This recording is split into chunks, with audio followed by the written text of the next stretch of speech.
Okay, so now I have here my two contrasting colors that I'm going to use for this cast on.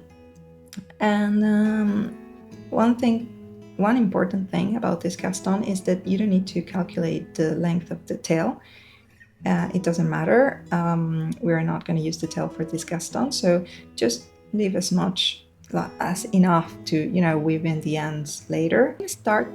You can start this cast on in two different ways. One is like taking your two strands of yarn and just creating a slip knot, right? Just like that. And there you have your first stitch. I don't like to start with a slip knot because, well, there are two strands of yarn, so the knot is going to be really thick, and at the end it's going to be way more visible, and, well, I don't like that. Another way is to cast on all your stitches plus one, and when you go to the second row or after casting on all your stitches, you can undo this stitch, and so you don't have that knot, but you will still have the amount of stitches you need. Instead of the slip knot, what I like to do is grabbing my tail, put it far away from here, from me, and grab both tails, both strands of yarn, and just place my needle on top and twist the yarn, just like this. And then release and grab the tail with my fingers on my right hand. So there is this twist. And this is my first stitch. So just hold the tail with your right hand to make sure it won't get loose, won't get any looser. You won't be doing this forever, just for the first time.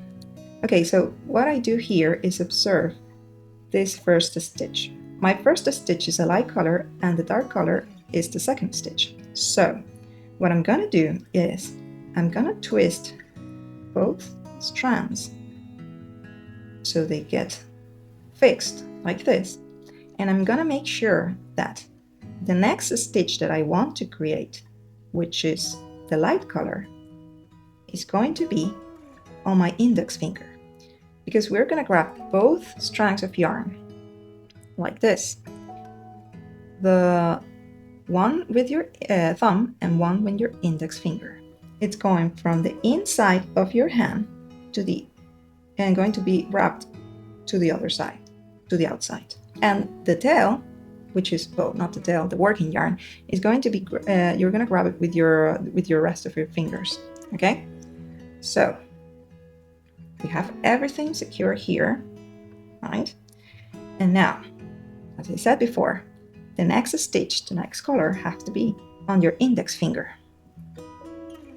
And then we go as if we were about to use the long tail cast on. You go under this strand on your thumb, and we're going to pick up and bring the light color, the second color, which is in the index finger. And then we pull the yarn like this.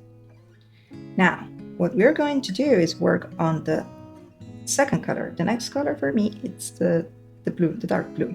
So what I'm going to do is pass the color in the index finger under the one on the thumb, like this. And then I'm going to grab the yarn just as before with the slingshot method. And now I have it secured in my needle. And I just repeat, go under the strand on the thumb and bring the yarn on the index finger. Then got the next one. So now I have to twist the yarn again. That's why it's like a braid.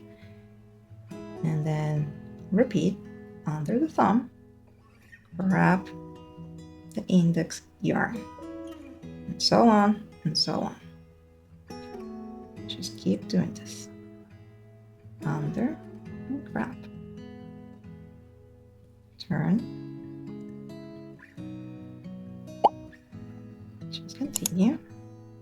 Otherwise. Okay. So you can continue like this. Now, there are a couple of things that could happen while you cast on this, okay? For example, this mess, right? This mess, the yarn is going to get tangled. So there's going to be, at some point, depending on how many stitches you want to cast on, that you're going to have to lose the tail just to fix this and continue working with it, right? So I'm going to show you how to see what you're doing and just make sure you don't make a mistake, okay? Okay, so I already dropped the yarn. It's okay, it doesn't matter. And I'm just going to fix the balls, right? I'm gonna untwist this. Okay, so I untwisted my yarn, which is cool. Now I need to figure it out how I was holding the yarn, right?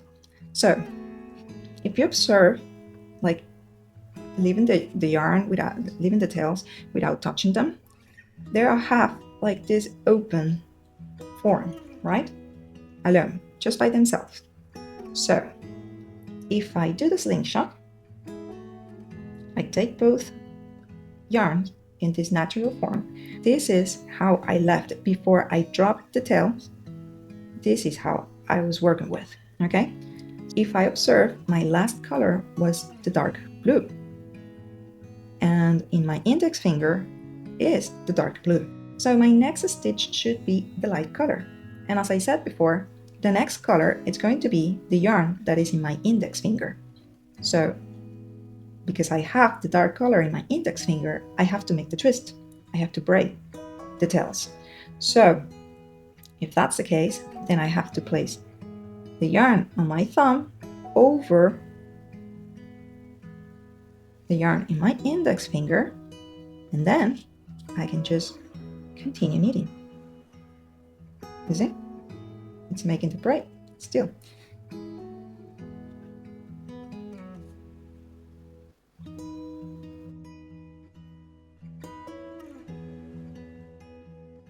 So by knowing that, you can actually just cast on 500 stitches if you want to take the work on doing that.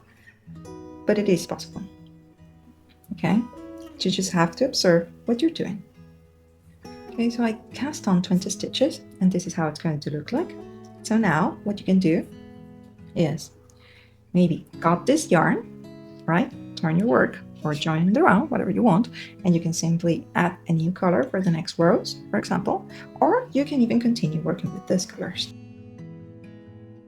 Here's how it would look like once you start, knitting. If you try colorwork, for example, it's kind of cool because it gets like the straight colors, straight columns of colors, and then just like the cast on goes diagonal, and it's kind of cute. It's a cool effect.